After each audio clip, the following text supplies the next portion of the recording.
প্রিয় শিক্ষার্থী বন্ধুরা, আশা করছি তোমরা সবাই ভালো আছো। আমিও সৃষ্টিকর্তার অশেষ রহমতে ভালো আছি। আজকের অনলাইন ভিত্তিক ক্লাসে তোমাদের সবাইকে জানাচ্ছি স্বাগতম। আজকের অনলাইন ভিত্তিক ক্লাসের পুরোটা সময় জুড়ে তোমাদের সাথে থাকব আমি হাবিবুর রহমান, প্রভাষক হিসাব বিজ্ঞান, বাজুয়া সুরেন্দ্রনাথ ডিগ্রি কলেজ, দাকব, খুলনা। আশা করছি এই সময়টা তোমরা আমার সাথেই থাকবে। আজ একাদশ এবং দ্বাদশ শ্রেণীর হিসাব বিজ্ঞান দ্বিতীয় পত্রের চতুর্থ অধ্যায় যৌথ মূলধনী কোম্পানির মূলধন এর দ্বিতীয় পর্বে আমরা শেয়ার ইস্যু সংক্রান্ত বিষয়াবলীগুলো নিয়ে আলোচনা করার চেষ্টা করব। তাহলে চলো একে একে আমরা শুরু করি। দেখো, যৌথ মূলধনী কোম্পানির মূলধন সংগ্রহের উৎস পাঁচটি, যেটা আমরা প্রথম ক্লাসে জেনেছিলাম। এক, শেয়ারের মাধ্যমে, ঋণপত্রের মাধ্যমে, সংরক্ষিত সঞ্চিত মুনাফার মাধ্যমে, ব্যাংক ঋণের মাধ্যমে এবং ব্যবস্থাপনা প্রতিনিধিদের নিকট থেকে। আজকে আমরা শেয়ার ইস্যুর মাধ্যমে মূলধন সংগ্রহের পদ্ধতি নিয়ে আলোচনা করার চেষ্টা করব। শেয়ার ইস্যুর মাধ্যমে মূলধন সংগ্রহের পদ্ধতি হচ্ছে তিনটি। এক, সমমূল্যে; দুই, অধিহারে; তিন, অবহারে শেয়ার ইস্যু, যেটা আমরা প্রথম ক্লাসে আলোচনা করে এসেছি। সাধারণত এই অধ্যায়ে যে গাণিতিক সমস্যাগুলো আমাদেরকে করতে হবে তা হলো জাবেদা দাখিলা প্রদান করতে হবে, ব্যাংক হিসাব প্রস্তুত করতে হবে এবং আর্থিক অবস্থার বিবরণী প্রস্তুত করতে হবে। তাহলে চলো আমরা জাবেদা দাখিলার মাধ্যমে শেয়ার ইস্যু সংক্রান্ত বিষয়াবলী শুরু করি। প্রথমে আমরা যেটা শুরু করব সেটা হচ্ছে সমমূল্যে শেয়ার ইস্যু, তারপরে করব অধিহারে শেয়ার ইস্যুর জাবেদা এবং অবহারে শেয়ার ইস্যুর জাবেদা। প্রথমে আমরা যেটা দেখেছি সেটা হচ্ছে সমহারে শেয়ার ইস্যুর ক্ষেত্রে জাবেদা দাখিলা প্রদান। দেখো, প্রত্যেকটা কোম্পানি যখন তার শেয়ার ইস্যু করে, অর্থাৎ বিক্রির জন্য বাজারে বিজ্ঞাপন প্রচার করে, তখন শেয়ার হোল্ডারগণ এই শেয়ার ক্রয়ের জন্য আবেদন করে। তাহলে প্রথমে আমাদেরকে শেয়ার আবেদনের জাবেদা করতে হবে। দেখো, আমি তোমাদেরকে দেখিয়েছি শেয়ার আবেদনের টাকা পাওয়া গেলে কি জাবেদা করতে হবে। ব্যাংক হিসাব ডেবিট, শেয়ার আবেদন হিসাব ক্রেডিট। এর ব্যাখ্যায় আমরা কি লিখব? প্রতিটি ড্যাশ ড্যাশ টাকা করে ড্যাশ ড্যাশ শেয়ারের আবেদন পাওয়া গেল। অর্থাৎ প্রতিটি, যদি 100 শেয়ারের আবেদন পাওয়া যায়, প্রত্যেকটার মূল্য যদি 10 টাকা করে হয়, তাহলে আমরা লিখব প্রতিটি 10 টাকা করে 100 শেয়ারের আবেদন পাওয়া গেল। এরপর এই আবেদনের টাকা যখন আমরা পাবো, সেই আবেদনের টাকাটা আমাদেরকে মূলধনে স্থানান্তর করতে হবে। তাহলে মূলধনে স্থানান্তরের জন্য আমাদেরকে কি জাবেদা দিতে হবে? দেখো, শেয়ার আবেদনের টাকা শেয়ার মূলধনে স্থানান্তর করার জন্য কি জাবেদা হবে? শেয়ার আবেদন হিসাব ডেবিট, শেয়ার মূলধন হিসাব ক্রেডিট। ব্যাখ্যা আমরা কি লিখব? শেয়ার আবেদনের টাকা মূলধন হিসাবে স্থানান্তর করা হলো। সাধারণত শেয়ার ইস্যুর প্রথম যে দুটো জাবেদা সেটা হচ্ছে 1 এবং 2। কিন্তু যদি দেখা যায় যে তুমি বাজারে যে পরিমাণ শেয়ার ইস্যু করলে, শেয়ার হোল্ডারগণ তার থেকে বেশি শেয়ার ক্রয়ের জন্য তোমার কাছে আবেদন করলো, তখন তোমার দুইটা পদ্ধতি আছে। যে বেশি শেয়ারগুলো তোমার কাছে আবেদন করবে, সেই শেয়ারগুলো তুমি তোমার কাছে রেখে দিয়ে তাদেরকে বিলি করতে পারো, অথবা সেই শেয়ারের টাকা, অর্থাৎ বেশি যে শেয়ারের আবেদন পাওয়া গেছে সেই টাকা তুমি শেয়ার হোল্ডারদেরকে ফেরত দিতে পারো। যদি তোমার কাছে শেয়ারের টাকাটা রেখে দাও, তাহলে এই দুইটা জাবেদা দিলেই হবে। আর যদি তুমি অতিরিক্ত শেয়ার আবেদনের টাকা ফেরত দিতে চাও, তাহলে তোমাকে একটা জাবেদা দিতে হবে। তখন এই 2 নম্বর যে জাবেদাটা দিতে হবে না, তখন আরেকটা জাবেদা হবে। সেটা কি? শেয়ার আবেদনে প্রাপ্ত অতিরিক্ত টাকা ফেরত দেয়া হলে কি জাবেদা দিতে হবে আমাদের? শেয়ার আবেদন হিসাব ডেবিট, ব্যাংক হিসাব ক্রেডিট, শেয়ার মূলধন হিসাব ক্রেডিট। অর্থাৎ দেখো, আমরা যখন যে শেয়ার বিলি করব ঠিক সেই শেয়ারেরই আবেদন পাবো, তখন আমরা 1 এবং 2 নম্বর জাবেদা করব।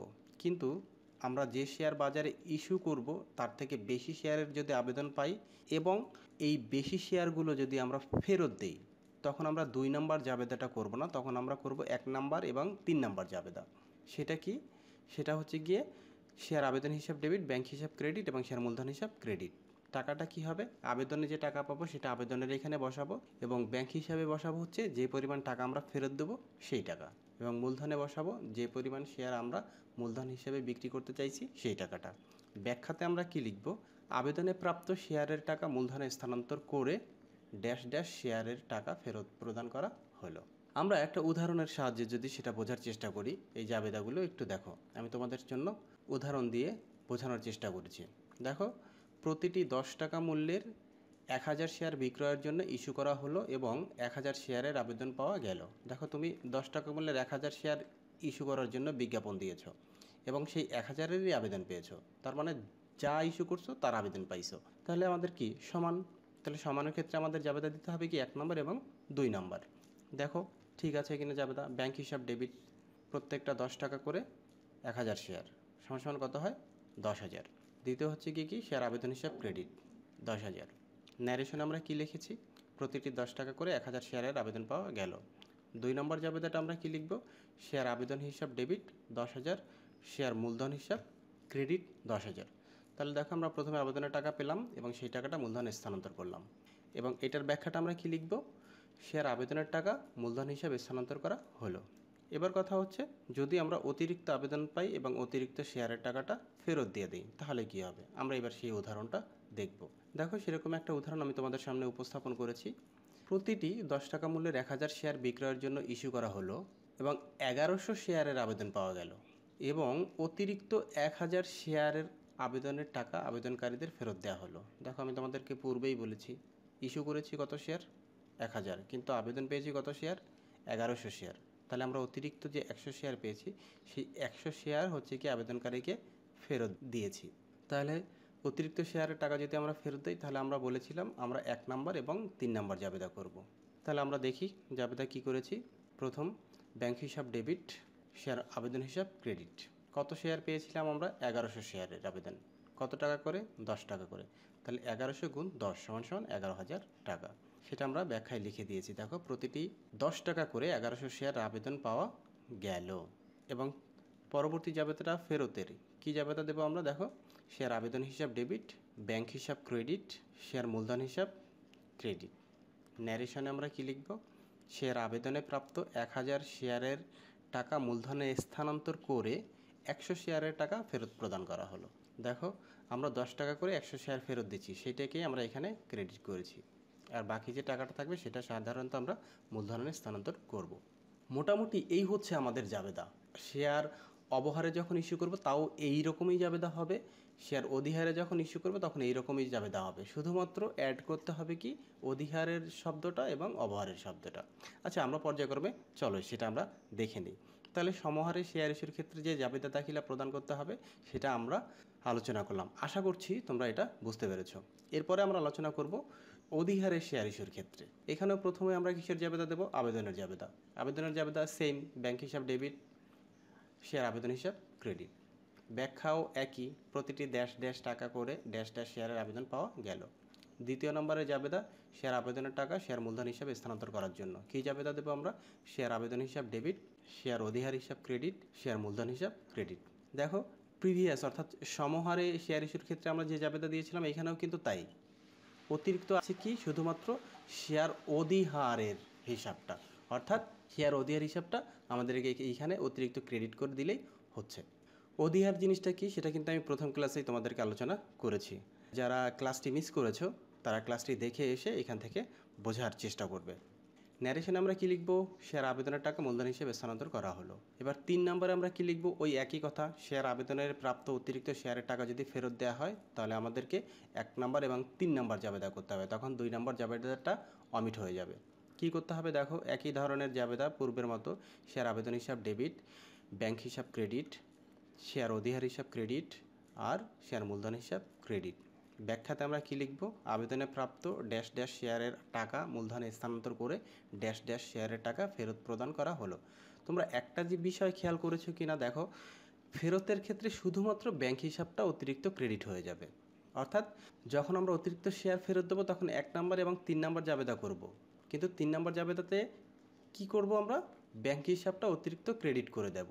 দেখো 2 নম্বর জাবেদাটার দিকে একটু খেয়াল করো, শেয়ার আবেদন হিসাব ডেবিট, শেয়ার অধিহার হিসাব ক্রেডিট, শেয়ার মূলধন হিসাব ক্রেডিট।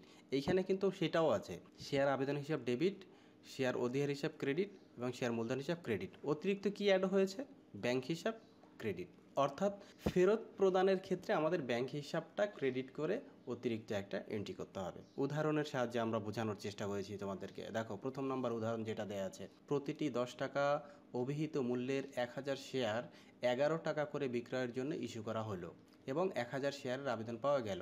দেখো প্রত্যেকটার মূল্য কত ছিল, 10 টাকা। তুমি বাজারে বিক্রি করেছো কত টাকা করে, 11 টাকা। তার মানে কি 10 টাকা থেকে 11 টাকা বেশি, কয় টাকা বেশি, 1 টাকা বেশি।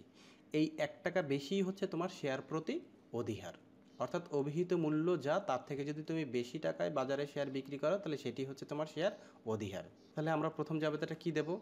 যেহেতু আমাদের যে শেয়ার বিক্রি করার চেষ্টা করেছি সেই শেয়ারের আবেদন পেয়েছি, তাহলে আমাদের 1 নম্বর এবং 2 নম্বর জাবেদা দিলেই হচ্ছে। দেখো আমরা তাই করেছি কিনা। ব্যাংক হিসাব ডেবিট, যেহেতু 11 টাকা করে পেয়েছি, 1000 শেয়ার, 1000 গুণ 11 সমান সমান 11,000 টাকা।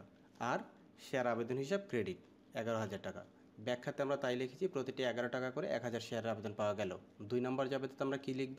এই আবেদনের টাকাটা মূলধনে স্থানান্তর করার জন্য, সেটা হচ্ছে শেয়ার আবেদন হিসাব ডেবিট, শেয়ার অধিহার হিসাব ক্রেডিট এবং শেয়ার মূলধন হিসাব ক্রেডিট। তাহলে অধিহারটা একটু আমরা হিসাব করলেই পাচ্ছি। দেখো প্রত্যেকটা শেয়ার অধিহার কত ছিল? 1 টাকা করে। কত শেয়ার আমরা বিক্রি করেছি? 1000 শেয়ার। তাহলে 1000 গুণ অধিহারের 1 টাকা সমান সমান কত হয়? 1000 টাকা। আর মূলধন হিসাব ক্রেডিট 10,000 টাকা। দেখো ডেবিট এবং ক্রেডিট মিলল কিনা। ব্যাখ্যাতে আমরা কি লিখব? শেয়ার আবেদনের টাকা মূলধন হিসাবে স্থানান্তর করা হলো। এবার আমরা যাব হচ্ছে, যদি অতিরিক্ত আবেদন পাই এবং অতিরিক্ত আবেদনের টাকা ফেরত দিই তাহলে আমাদের কি করতে হবে? দেখো একটা উদাহরণ আমি তোমাদের সামনে উপস্থাপন করেছি। প্রতিটি 10 টাকা অভিহিত মূল্যের 1000 শেয়ার 11 টাকা করে বিক্রয়ের জন্য ইস্যু করে 1100 শেয়ারের আবেদন পাওয়া গেল এবং অতিরিক্ত 100 শেয়ার আবেদনের টাকা আবেদনকারীদের ফেরত দেওয়া হলো। তাহলে আমরা কোন কোন জাবেদা করব? 1 নম্বর এবং 3 নম্বর জাবেদা করব। তাহলে প্রথম আমরা কি করব? ব্যাংক হিসাব ডেবিট, শেয়ার আবেদন হিসাব ক্রেডিট। এখানে 12,100 টাকা। 12,100 টাকা কোত্থেকে এলো?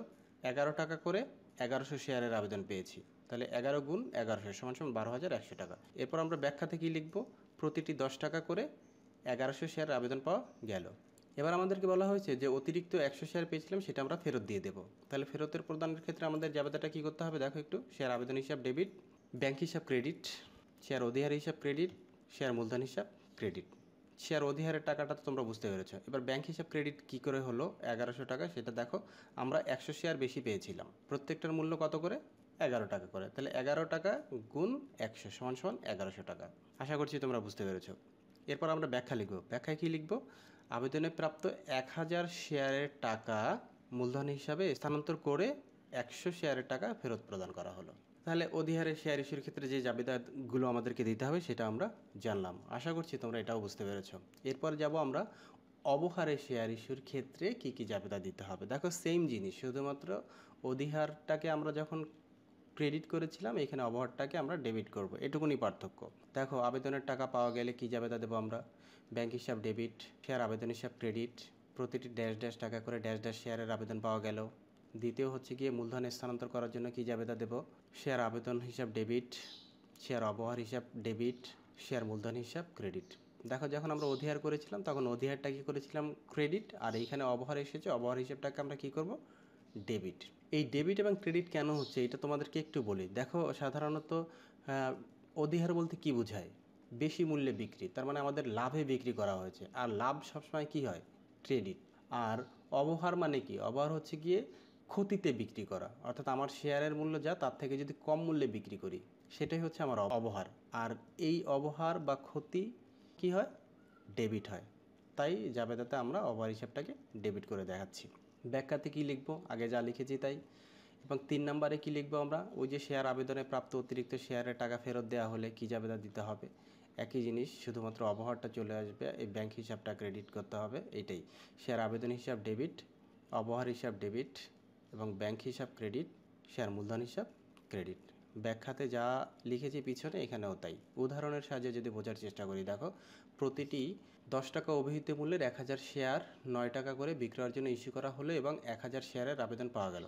দেখো প্রত্যেকটার মূল্য কত টাকা ছিল? 10 টাকা। বিক্রি করেছি কত টাকায়? 9 টাকা। তার মানে 1 টাকা ক্ষতিতে বিক্রি করেছি। এই ক্ষতি বা কম যে মূল্যে বিক্রি করেছি সেটাই হচ্ছে আমাদের অবহার। তাহলে প্রথম আমরা কিসের জাবেদা দেব? প্রথম জাবেদাটা দিব হচ্ছে আমরা আবেদনের জন্য।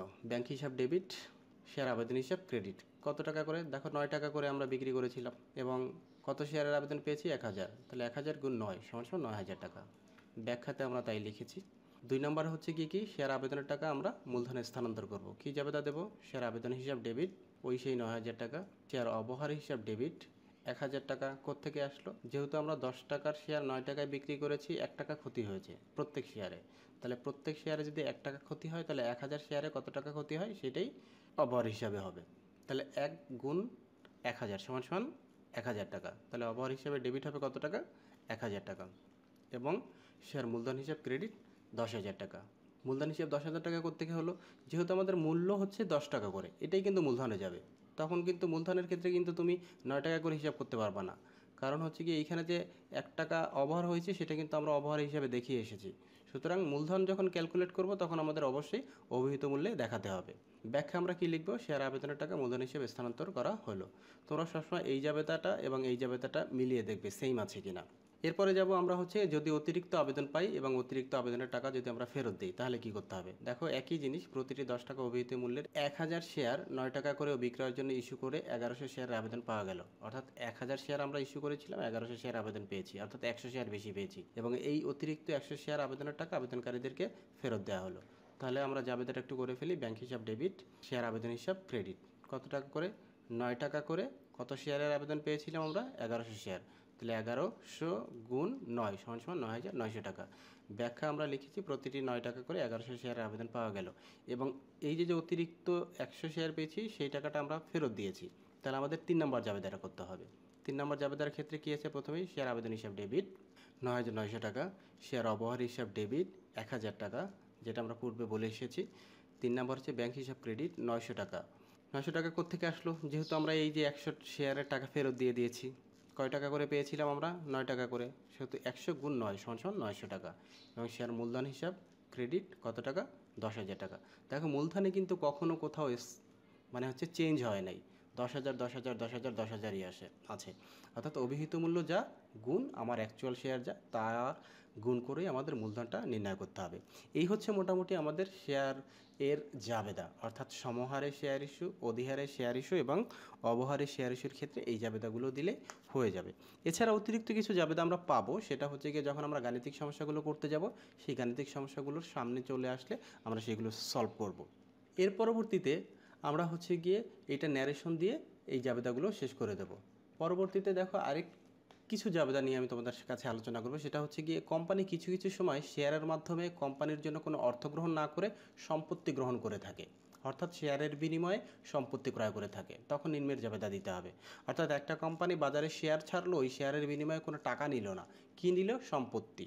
অর্থাৎ শেয়ারের বিনিময়ে সম্পত্তি ক্রয়, তখন আমাদেরকে জাবেদা দিতে হবে সম্পত্তি হিসাব ডেবিট, শেয়ার মূলধন হিসাব ক্রেডিট। ধরো এক ব্যক্তি 1000 শেয়ার দিয়ে একটা আসবাবপত্র কিনলো, তখন আমরা কী লিখবো? আসবাবপত্র হিসাব ডেবিট এবং শেয়ার মূলধন হিসাব ক্রেডিট। শেয়ারের মূল্য যা তাই দ্বারা ওই 1000কে গুণ করে টাকাটা বসাতে হবে। আবার কোম্পানি কখনো কখনো শেয়ার বিক্রয় করার জন্য কোনো ব্যক্তি বা প্রতিষ্ঠানকে কমিশন প্রদান করে থাকে, যাকে আমরা অবলেখকের কমিশন বা অবলেখকের দস্তুরি নামে অভিহিত করি। এই অবলেখকের কমিশনের জন্য নিম্নের জাবেদা প্রদান করতে হবে। অবলেখকের কমিশন হিসাব ডেবিট এবং ব্যাংক হিসাব ক্রেডিট। এটাকে বলা হয় ব্রোকারেজ কমিশন। অর্থাৎ আমি যদি বাজারে শেয়ার বিক্রি করতে চাই, নিজে বিক্রি করতে না পারলে আমি তখন ব্রোকার ধরি যে আপনি আমার শেয়ারগুলো বিক্রি করে দেন। সে তো আর আমাকে ফ্রি বিক্রি করে দেবে না, সেহেতু তাকে আমাকে কমিশন দিতে হয়। এই কমিশনটাকে বলা হয় অবলেখকের কমিশন বা অবলেখকের দস্তির। তখন আমরা এই জাবেদাটা দিব। এরপরে দেখো আমরা ব্যাংক হিসাব প্রস্তুতের নিয়মাবলী জানব। ব্যাংক হিসাব হচ্ছে এক ধরনের খতিয়ান, আর খতিয়ান সম্পর্কে তোমরা 9-10 থেকেই জেনে এসেছো। আমরা কোম্পানির নামটা লিখব, তারপরে কোন হিসাব করছি তার নাম লিখব, যেমন ব্যাংক হিসাব করছি ব্যাংক হিসাব লিখব। এরপরে দেখো আমরা চলমান জের ছকে একটা ব্যাংক হিসাব প্রস্তুত করেছি। এটা একটা নমুনা কপি, তোমরা জাস্ট একটু দেখে নেবে। শেয়ার আবেদন হিসাব ডেবিট করেছি 11,000 টাকা, ব্যালেন্সের পাশে 11,000 টাকা লিখেছি। আবার শেয়ার আবেদন হিসাব ক্রেডিট করেছি 1,000 টাকা, তখন এই ডেবিট টাকা থেকে 1,000 টাকা বাদ দিয়ে আমাদের জেরটা বের হলো কত টাকা? 10,000 টাকা। চলমান জের ছক পদ্ধতিতে যা করা হয় তাই। এরপরে যাব আমরা আর্থিক অবস্থার বিবরণী প্রস্তুত করার নিয়মে। আর্থিক অবস্থার বিবরণী সম্পর্কেও তোমরা আগে থেকেই জানো। আর্থিক অবস্থার বিবরণীটা হচ্ছে কি একটা কোম্পানির সম্পত্তি এবং দায় উল্লেখ করে যে বিবরণী প্রস্তুত করা হয় সেটাই হচ্ছে কোম্পানির আর্থিক অবস্থার বিবরণী। এখানেও তাই, তবে এখানে পার্থক্য শুধু এইটুকুনি যে আমরা পূর্বে জেনেছি হচ্ছে গিয়ে কি মূলধন ও দায়সমূহ কথা লিখে এসেছি, আর এখানে আমাদেরকে লিখতে হবে শেয়ার মালিকদের সত্ত্ব এবং দায়সমূহ। এটুকুনি পার্থক্য। দেখো আমরা প্রথমে কি বসাবো? শেয়ার মালিকদের সত্ত্ব ও দায়সমূহ। তাই প্রথমে আমরা বসাবো হচ্ছে শেয়ার মালিকদের সত্ত্বের মধ্যে কি কি? শেয়ার মূলধন। মূলধন কি কি প্রকারে আছে? অনুমোদিত মূলধন, যেটা বইতে বা প্রশ্নে উল্লেখ থাকবে সেটা আমরা এখানে বসিয়ে দেবো। ইস্যুকৃত মূলধন, অর্থাৎ অনুমোদিত মূলধনের যে পরিমাণে শেয়ার তুমি বাজারে ইস্যু করবে বা বিক্রির জন্য বিজ্ঞাপন প্রদান করবে সেটাই হচ্ছে ইস্যুকৃত মূলধন। বিলিকৃত এবং আদায়কৃত মূলধন, অর্থাৎ যে পরিমাণ শেয়ার ইস্যু করার পরে তুমি জনগণের কাছে বিক্রি করবে, বিলি করবে এবং আদায় করবে, সেটি হচ্ছে ইস্যুকৃত মূলধন এবং আদায়কৃত মূলধন। তোমরা বইতে গিয়ে দেখতে পাবে যে শুধুমাত্র অনুমোদিত মূলধনটা আলাদা করে লিখে ইস্যুকৃত, বিলিকৃত এবং আদায়কৃত মূলধনটা একসাথে লিখেছে, লিখতেই পারো। যদি ইস্যুকৃত, বিলিকৃত এবং আদায়কৃত মূলধন একই হয় তাহলে একবারে লিখে আমরা এক লাইনের মধ্যে শেষ করার চেষ্টা করব। এরপরে কি লিখব? সঞ্চিতি ও উদ্ধৃত্ত সমূহ। সঞ্চিতি এবং উদ্ধৃত্তের মধ্যে একটা বিষয় আসছে, সেটা হচ্ছে শেয়ার অধিহার। সাধারণত আমরা এই অধ্যায়ে শেয়ার অধিহারটাই পাবো। তারপর মোট করে আমরা ডাবল দাগ দিয়ে এটা বন্ধ করে দেব। কি লিখব? মোট শেয়ার মালিকদের সত্ত্ব এবং দায়সমূহ। তারপরে সম্পত্তি সমূহ। সম্পত্তি সমূহের মধ্যে স্থায়ী সম্পদ, যদি কোনো জমি, যন্ত্রপাতি বা আসবাবপত্র বা ইত্যাদি দালান কোঠা যদি ক্রয় করে থাকে তাহলে আমরা সম্পত্তি পাশের এইখানে লিখব। তারপর লিখব চলতি সম্পদ, সেটা কি? ব্যাংক জমার উদ্বৃত্ত। ব্যাংক হিসাব আমরা যেটা করে এসেছি পিছনে মাত্রই দেখিয়ে আসলাম, সেইটার যে ব্যালেন্স হবে সেটা আমরা বসাবো। আর যদি বইতে উল্লেখ করা থাকে বা প্রশ্নে উল্লেখ করা থাকে তাহলে সেই টাকাটা এখানে বসিয়ে দেবো। এরপরে কি আসবে? অবলোপনযোগ্য ব্যয় বা অসমন্বিত ব্যয়। এটার মধ্যে দুইটা জিনিস আসে, একটা হচ্ছে শেয়ার অবহার আর একটা হচ্ছে শেয়ার অবলেখকের দস্তুরি। হ্যাঁ, কখনো কখনো প্রাথমিক খরচটাও এখানে চলে আসতে পারে, তবে সাধারণত শেয়ার ইস্যু অধ্যায়ে প্রাথমিক খরচটা আসে না। যদি আসে তাহলে আমরা বসিয়ে দেব। দেখো, এই হচ্ছে মোটামুটি আমাদের শেয়ার ইস্যু সংক্রান্ত যে জাবেদাগুলো আছে শেয়ার ইস্যু অধ্যায়ের, সেই জাবেদাগুলো এবং হচ্ছে কি আনুষঙ্গিক বিষয়গুলো তোমাদের সাথে আলোচনা করার চেষ্টা করেছি এবং বোঝানোর চেষ্টা করেছি। আমি জানি না তোমরা কতটুকু বুঝতে পেরেছো, তবে আমার সাধ্যমতো আমি তোমাদেরকে বোঝানোর চেষ্টা করেছি। যদি তোমরা কোথাও বুঝতে না পারো বা কোথাও মনে হয় যে এই জায়গাটা আমি বুঝিনি, সেই জায়গাটা উল্লেখ করে অবশ্যই আমাকে এই ভিডিওর কমেন্ট বক্সে জানাবে। আমি পরবর্তী ক্লাসে তোমাদেরকে সেইটার সমাধান দেওয়ার চেষ্টা করব। আজকের ক্লাস এখানেই শেষ করব। সবাই সুস্থ থাকবে, ভালো থাকবে। পরবর্তী ক্লাসে আমরা এই অধ্যায়ের গাণিতিক সমস্যাগুলো নিয়ে আলোচনা করার চেষ্টা করব। সে অবধি ভালো থাকার প্রত্যয় নিয়ে শেষ করছি এবং সকলকে জানাচ্ছি ধন্যবাদ।